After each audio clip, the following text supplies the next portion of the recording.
Moving on to our next session. Today, some of the most used terms in information management space are data science, AI, and machine learning. Our next session will talk about how data science is powering the entire healthcare value chain, from R&D to supply chain to patient-centered care delivery. In this panel, we have Dr. Amita Joshi, Ph.D., who's an executive leader at Genentech. Dr. Joshi's team is responsible for identifying the right dose regimen for genetic medicines. Her team applies the principles of quantitative pharmacology and advanced analytics to understand the pharmacokinetics of medicines and define better drug exposure response relationships. This is done in order to determine the dose regimen for patients and dose adjustments for special populations. Dr. Amita received the SF Business Times 100 Most Influential Women in Business Award in 2016 and the Malle Jurima-Romet Mid-Career Leadership Award from ASCPT in 2018. Second panelist is Pallaw Sharma, who's the Chief Data Science Officer at Johnson & Johnson. He's a leader with an extensive track record of digital transformation and impact by data science. Some of his focus areas include natural language processing, image analytics, forecasting, simulation and optimization, segmentation, and anti-fraud analytics. Pallaw leads the Johnson & Johnson Data Science Council, responsible for designing and building common platforms, practices, and solutions spanning the entire global enterprise. Outside of J&J, Pallaw is a notable board member of the Innovation Board of GS1, a global standards organization for business communications. Moderating this conversation is Dr. David Nace, who is the Chief Medical Officer at Innovaccer. Innovaccer is a San Francisco-based healthcare technology company that uses its health cloud solution to organize healthcare information and make it accessible, useful, and actionable. Dr. Nace is a national healthcare thought leader who has been involved in healthcare reform and managed care strategies since the early 1990s. Dr. Nace, the floor is all yours.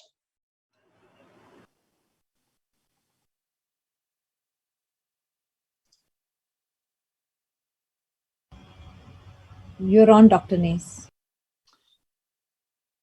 Hello, good morning, and welcome. This session is going to be a very exciting one. It's powering healthcare through data science.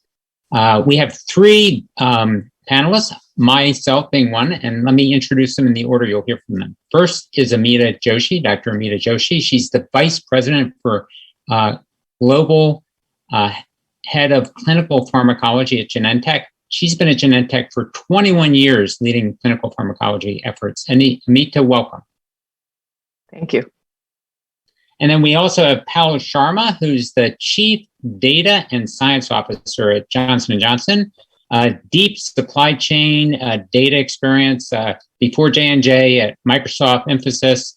Going to talk about how you bring new technologies and innovation to market. Pallaw, thank you. Thank you, David. And then myself, Chief Medical Officer at Innovaccer. We'll talk about how we actually help to bring these efforts to the healthcare delivery system to help improve patients. So the theme of today is how do we get better patient outcomes with better data? We'll talk about how data is critical to innovation. We all know that we talk about things like curing cancer and preventing disease and preventing the progression of disease once it happens. We talk about the challenges in healthcare. We all experience this. We try to navigate the healthcare system as patients or help our family members navigate healthcare. We know that new innovations, new technologies come to market relatively slowly, sometimes very slowly, until they're truly adopted in the healthcare system. And healthcare is not yet truly digital. In fact, the various players in healthcare are disconnected with multiple silos of data that are not truly being leveraged. And we've seen an opportunity with the pandemic, which has accelerated innovation. We know that from these very unique vaccines that have been developed using data effectively. We've seen the distribution of those vaccines using good technology and data to get the vaccines and the technology to people that need it. And lastly, we've seen this innovation in virtual care delivery as we've all been at home having Zoom calls. and been able to deliver healthcare to people in a virtual way, not having to drive to the office. So today we'll talk about a few use cases in three aspects of the value chain: enabling science, the development of new drugs, new technology, with Dr. Joshi from Genentech. Then we'll talk about, with Pallaw, how do you bring these new technologies to market? And then lastly, how do you ensure these technologies are adopted for better care delivery, smarter, better, more efficient? And how do you allow healthcare to start to innovate? So with that, Dr. Joshi, let me turn it over to you to discuss a few use cases. Yeah, thanks, David. Hi, everyone. I am responsible for clinical pharmacology, and just briefly, what clinical pharmacology means is we understand how drugs behave in the body and how to dose medicines to get the optimal beneficial effect, to stay within the therapeutic window. So an example I'm going to share with you is regarding how we have used data modeling to help inform patient care. So this is an example where we have applied tumor dynamic models for identifying how to dose in patients. So this one medicine, Erivedge, was approved in 2012 to treat some forms of skin cancer. And the original label required us to give this drug daily, continuously. However, we noticed that some patients had tolerability issues with this medicine. They had muscle spasms, and they discontinued the medicine because of these muscle spasms. And we wanted to identify a duration of interruption of this medicine that the patients could take to relieve themselves of this muscle spasm, yet maintain efficacy. So this is sort of understanding the relationship between how much drug we have given, the relationship to this efficacy, and also the side effect. And because the drug has a long half-life, we are able to actually do this. So my team developed a tumor dynamic model that describes the relationship between the tumor size, the skin cancer tumor size, and long-term efficacy. And using that model and the simulations involved with that model. So we build models and then we do what-if simulation. So in this case, we did what-if simulation to see how and what dosing interruption could be tolerated by patients and still maintain the drug efficacy. And we were able to find actually that 8 weeks of dose interruption would be tolerable, would give patients a relief, and the tumor response would still continue on. So this was really an application in patient care, and we were able to submit this to the FDA and actually got interruption of 8 weeks in the label. So if patients have tolerability issues, they can actually interrupt this drug for a period of time that we know based on our models that the drug is still effective. So this form of precision dosing tailored to the patient's experience allows treatment interruption in these patients. And this is an example of how we have used in silico clinical trial simulation to get a drug label. So we have many such examples, but this is just one of them I wanted to share with you. That's very exciting. This is really about how do we develop new technologies such as drugs, and that science is so critical. One of the things we've often talked about, I know there was a RAND study done about 15, 20 years ago that showed it takes new technologies in healthcare 18 years until they're adopted by the healthcare system, by the doctors, even at 50%, not even at 100%. So this issue of how do you get these new innovations, these new technologies such as drugs, once smart people like you and teams like you have at Genentech are developing them, how do you get them to market? How do you get the doctors and the patients to understand their use and really get the better outcomes that these new technologies and drugs really allow for? So thanks for giving that. So with that, let's turn it over to Pallaw. This issue of how do we get drugs to market? Pallaw, you've been thinking about that for quite some time. Is that right? Absolutely. Thank you, David. Thanks, Amita. It's great to be here. Taking the healthcare from innovation to the market, manufacturing, planning, these are important steps in any healthcare supply chain. Or if you take any other industry too, these are usual steps, right? How do you take a product which is coming out of R&D, and which is, how do you take it to the market, right? So in our case, in healthcare system, let me start by explaining what are the different key functions and how data and data science are super critical in each of these functions. But start with planning, right? As, we have hundreds of thousands of SKUs across, many product lines and businesses, and we market them, sell them globally. If you get the planning wrong, which is dependent on large amount of forecasting, then you will either be stuck with high amount of inventory or a lot of stockouts, right? So planning is a super critical function. Then comes procurement, right? How do you source your raw material, your labor, your all kind of stuff to create these drugs, right? Procurement has a tremendous amount of application of natural language processing because it has large amount of contracts. It has a whole bunch of application of hedging techniques to get the right price and so forth. Then comes manufacturing. We have hundreds of manufacturing locations all over the world. There are very sophisticated machines which are generating millions of data points a second that we harness and we monitor. How do we do manufacturing better? How do we improve the yields?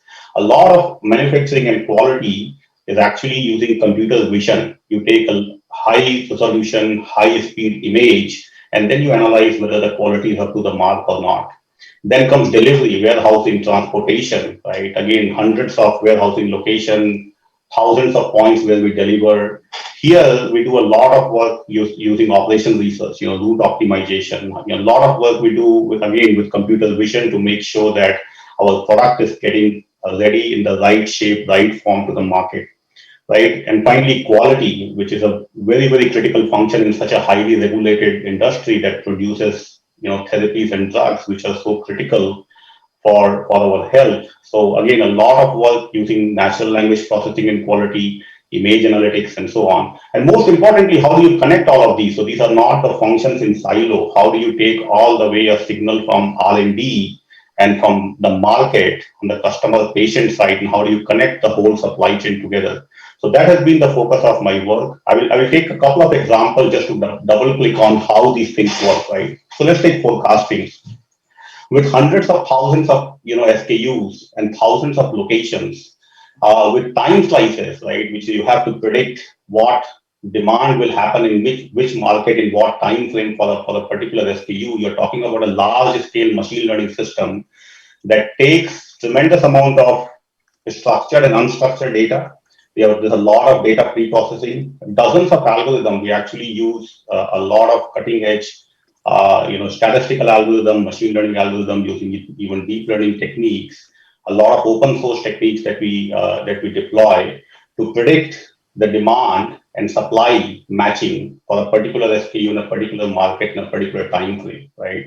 This is a really good application of how you do things at scale, right? Anything we try to do, we also try to do is a very operational part in my business, right? You have to take the data from the operational system, you have to do the prediction, and then you have to deploy it back in the operations side. So full loop, full closed loop, full stack system, right? So we do a lot of work in forecasting that shows tremendous amount of benefit in terms of inventory, in terms of supplying the drug in the right places, right time, supplying our SKUs. Then there are some other interesting use cases I mentioned about natural language processing. So for example, in quality, we actually mine tremendous amount of customer feedback, patient feedback, doctor feedback, health records to understand what's the root cause. We do a bunch of work in topic modeling, in text search, in document summarization. Because imagine on the one hand, you have this tremendous amount of natural language coming at you. On the other hand, you're really looking for this needle in the haystack, which is what is this actual issue which is causing these symptoms, right? So we use a lot of sophisticated natural language processing techniques to mine that information and to deploy these things to improve our product and quality of the product. And finally, something about computer vision and image analytics, right? A lot of quality work is moving into image. You click a high resolution, high speed image, for example. Let's take one of our products, right? And you can actually see if the product is manufactured properly or not by a very high speed, high resolution camera.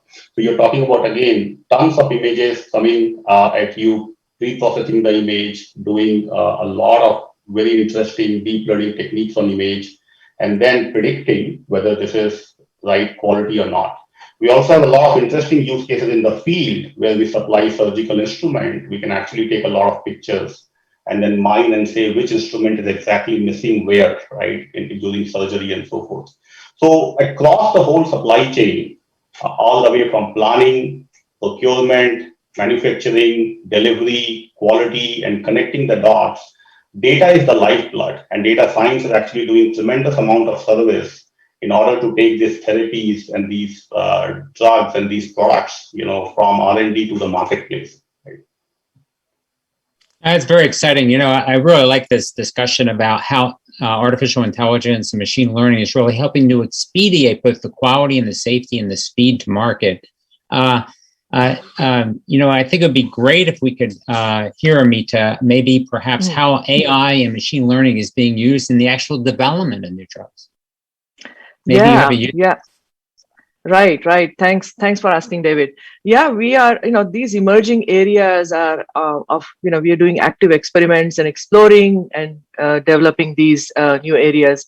So we have actually seen that the digital age has flooded us with lots of information. And we in clinical pharmacology are responsible for understanding the relationship between the drug exposure and response and the beneficial effect and the safety effects, right? So by using AI and machine learning to augment this human thinking as we help these models is tremendously helpful. This allows us to bring multimodal data together that we previously are not able to do. And the volume of data that we are able to actually process this way is tremendous. So the ability of the machines to learn directly from the data and tirelessly moving us towards this objective of understanding and getting insights from the data is tremendous these days. And with these real-time analytics, we can actually get to real-time decision-making for our patients. So this is where we are headed with using AI machine learning to be able to help us with our data analysis. And in clinical pharmacology, there are actually three large areas where we are using AI machine learning. First one is to generate new scientific insights. So this is, as I was mentioning before, by using AI machine learning, we are able to get a lot more insights than we would traditionally. The second one is for increasing our productivity. So we are developing tools to increase productivity so that we can democratize data modeling tools. Because right now, data modeling is limited to a small group of people who are data modelers, they are trained. But with AI machine learning, we can actually deploy some of these tools to other clinical pharmacologists who are pharmacologists, but they are not data modelers. So this is really exciting to us. And then the third use of AI machine learning is in actually developing novel methods. So we currently use a lot of traditional PK/PD methods, such as quantitative systems pharmacology, physiological-based PK, non-MEM, and we are actually learning how we can use AI machine learning to develop even better novel methods to get us to the same and to use it in the similar way as we have been with our traditional tools. So this is really exciting space for us. We are really exploring it, and we are looking forward to how we can continue to adapt and apply these methods in our work, day-to-day work. I hope that's helpful. No, absolutely. It's so exciting. And, as I said, it seems like healthcare is just ripe for innovation right now. So you've given some great background to the work that you're doing at Genentech around creating new opportunities to cure disease, to help move disease, into greater thinking about healthcare, about keeping people well, even if they have a chronic disease. I mean, there's just so much. And then getting those to market. As I said before, it's been so challenging to get things to market. And Pallaw, you gave a great example, I think, of the work you're doing at J&J of really using AI, machine learning, and data to really help expedite and make that smarter and faster and more efficient and ensure the quality and safety. Let me back up for the audience for a section. All of us receive healthcare. all of us have had family members who we've had to help navigate into healthcare experiences. And I think, more importantly, for many of us, and for our company, we have a lot of colleagues in India who are suffering right now because of the pandemic, and trying to really help them navigate healthcare, get them the supplies they need. It's just so challenging in healthcare, and yet there's so much opportunity, and there's so much data now in healthcare. Data is not actionable. I have a colleague who's a CEO of a hospital who said, I have a data swamp, not a data lake. And I've worked with many life science companies who say that the different departments often don't have the same data, or they're purchasing data from different places. How do we move healthcare to getting to where we're all collaborating and using data as an asset? So, it's the last industry to really move to the cloud. And I'm wondering if I could have each of you just kind of chip into that issue of where do you think we can really move things forward to using data as an asset? And then I'll talk a little bit about what we're doing here at Innovaccer. Yeah, I can share a little bit, David. We have realized at Genentech that, there are a lot of different departments that generate data. There's biomarker data, there is PK data, there is clinical efficacy data. But we are, as you said, we are siloed in how we store that data. And integrating that data also is not trivial. So it's not that scientists don't want to share our data with each other, it's just that we just don't have the ability. So, there are big projects within the company to help us actually tie this data together, and it's not trivial. We have informatics departments that are actually engaged in this and learning, how people use the data to be able to actually then, moving forward, even make sure that the data is collected in the way that it can be shared and put together. Because just by if I wanted to ask a question around drug efficacy and biomarkers, today it's not possible to connect that unless there is Herculean efforts to do programming and pull it all together. So it's become we are keenly aware of it and working towards it. And each one of us who is working in drug development is responsible for making sure that we are collecting data and sharing it with each other, because that's where the insights are, right? It's the insights from pulling it all together and then asking those questions and being curious. Yeah, and of course, drugs have to be not only developed, but then tested in clinical trials. And then getting the drugs to the right clinical trials is another area of friction. Pallaw, how about your thoughts in terms of how we might start to really tackle this issue and the nature of the beast as it will be to data being locked up in all these silos and all this friction? Yeah, sure. You're absolutely right, David, that, connecting the data not only gives you more insights, it actually gives you better insights, right? So, that's the whole promise of big data, right? It's not only just more, it's better. Most of the innovation or very interesting insight happens at the intersection of different disciplines, right? When you connect, in my world, data from the customer side, patient, doctor, hospital side, back into your manufacturing to back into supplier, that's where most of the insights are unleashed, and that's where a lot of opportunity exists, right? Just like any other industry, I think, we in healthcare also going towards that, right? Making sure that data, and again, that's where the impact of data science and AI and machine learning will be felt only if we have good quality raw material, which is data, right?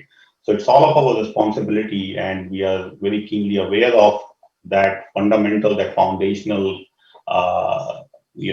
asset, which is data, has to be managed very well. What we have been doing, and which is a standard architecture in many industries, is to make sure that all the systems, internal and external, they all create the data in our common data layer, right? That's where we are creating single source of truth. From there, we can do interesting analysis, right? And from there, so all these data science assets and machine learning algorithms that I mentioned, they all sit on top of this, common harmonized data layer. And that's super critical, because if you do not have good quality raw material, then the insights will not be interesting and they will not be powerful, right? So that's exactly the path that the industry has to go on, and that's where most of the value will be unlocked, right? And we see that very clearly. The other aspect I will also say is there's a lot of movement towards, and this is widely recognized, right? At least in the operations world, in supply chain world, if you look at big movement like Industry 4.0, where how people are unleashing the manufacturing data, sensor information, image information, controls information back into computing platforms. So what we see happening very clearly is large scale computing platforms, the cloud computing actually coming close towards where the operational ecosystem of manufacturing, planning, delivery are, right? And then we are able to use, right, latest cutting edge techniques on machine learning and deep learning on these type of data sets, which is, warehousing, transportation, manufacturing, quality data sets, right? So these two worlds are coming together, the physical world and the digital world, and we are leveraging the best of both, right? On the control side, you have a lot of physical machines which are now being controlled by the computing platforms, right? So it's a phenomenal opportunity. I'm actually very excited to be in the intersection of this world, the physical world and the digital world, and then seeing both of these worlds coming together. There's tremendous amount of opportunity over there, and I think that's the only path that we have to go on. That is really exciting, Pallaw. I think we talk about the wonderful innovations, right, that Amita is really helping to steer the development in clinical pharmacology. And then I love this, the idea of a singular layer of intelligence, right, to bring together to really help to ensure quality, safety, in bringing these drugs to market. At Innovaccer, rings true to our hearts. It's the name of the company, Innovaccer, came from how do you accelerate innovation? And many people have experienced this. Healthcare seems to be the last industry to truly digitalize. We all know this when we go to the doctor, right? We drive to a car, we go into the office, they give us a clipboard or they have us enter something, and then we go back in the room and they ask us the same questions again. And one doctor doesn't talk to another doctor. One of the things that we're doing with our healthcare cloud, our data cloud, is to really help a number of different things. So 3 key use cases. Once you develop these new technologies, such as drugs, bring them to market, we have to make sure that the healthcare ecosystem starts to collaborate to use them, know how to use them, and use them effectively, using data and using AI and machine learning. So number one, we're helping to develop new payment and healthcare delivery systems, innovation. For instance, we tried to digitalize healthcare by the HITECH Act, by creating the EMR, but unfortunately it created billing machines that cemented the world into the world it was in, what we call fee-for-service, with even more data silos, collected more data, but more data silos. What we're doing is connecting through, in the cloud, a intelligence layer to connect one common data model, unified patient record, regardless of what EMR you are in, so that physicians can start to collaborate across an ecosystem.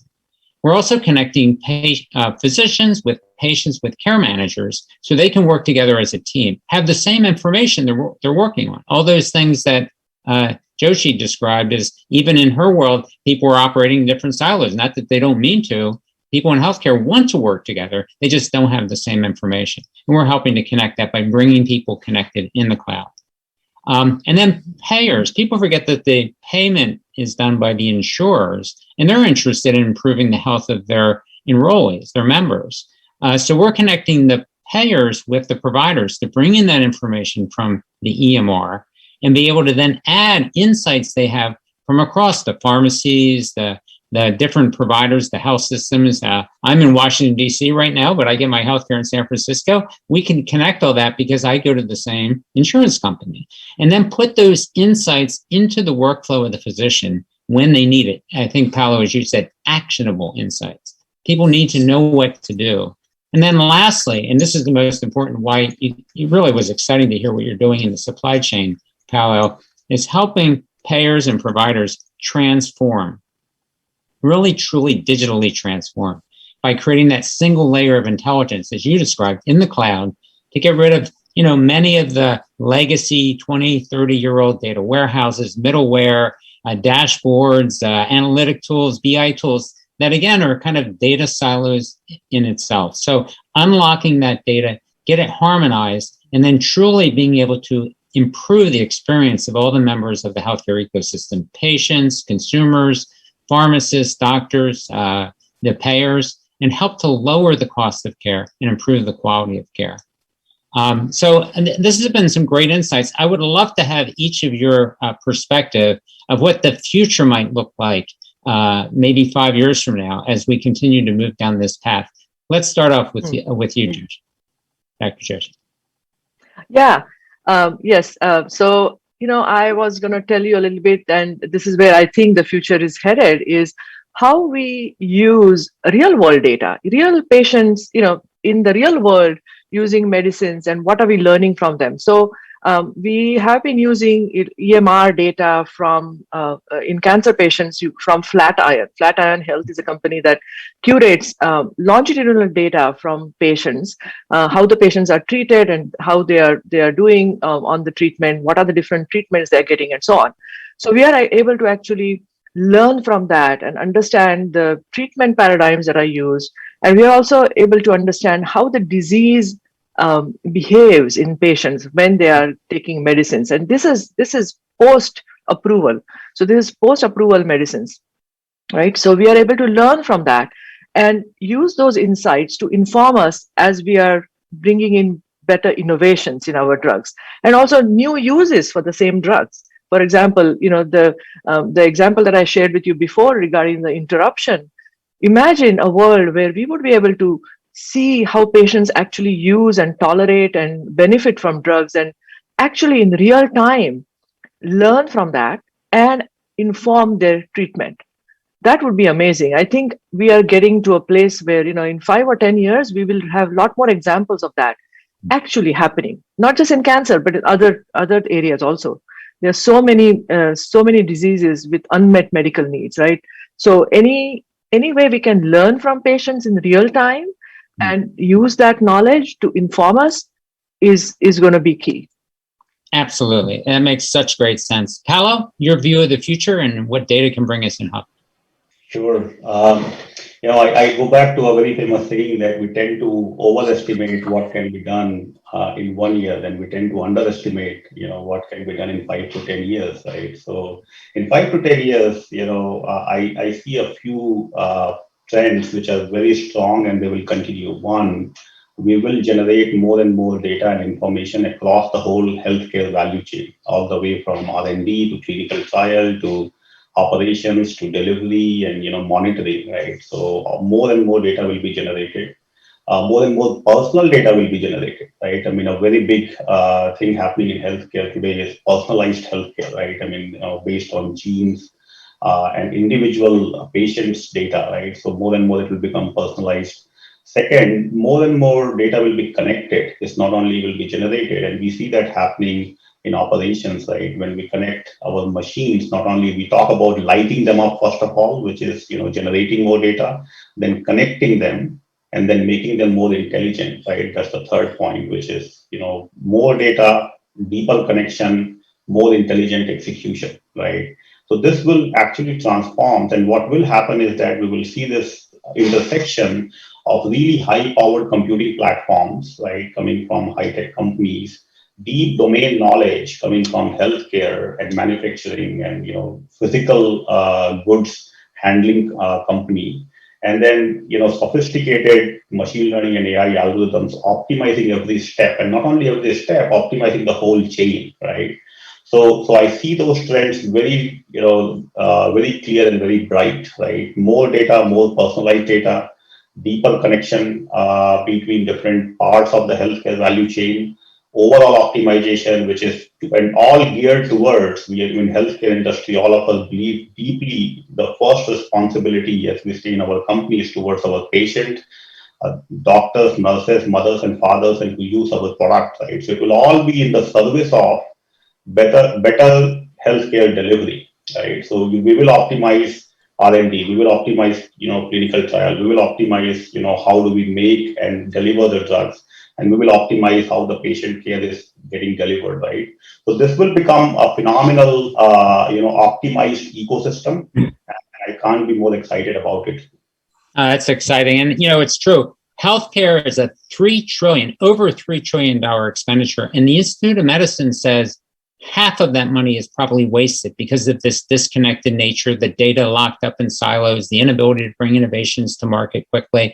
We at Innovaccer, we've actually saved our clients over $600 million by just moving into new payment models for providers doing what's called value-based care.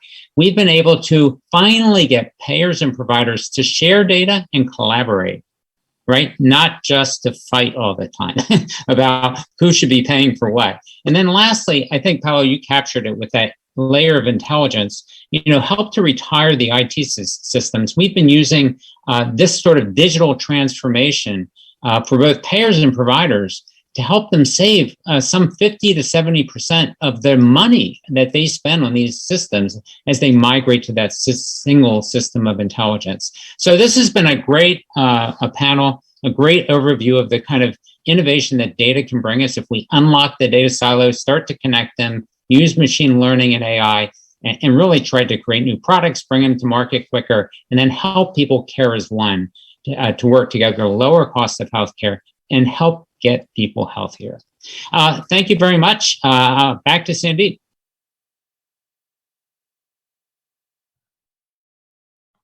Thank you, Dr. Joshi, Dr. Nace, and Mr. Sharma on a very informative discussion on the role of data science in drug development. Our next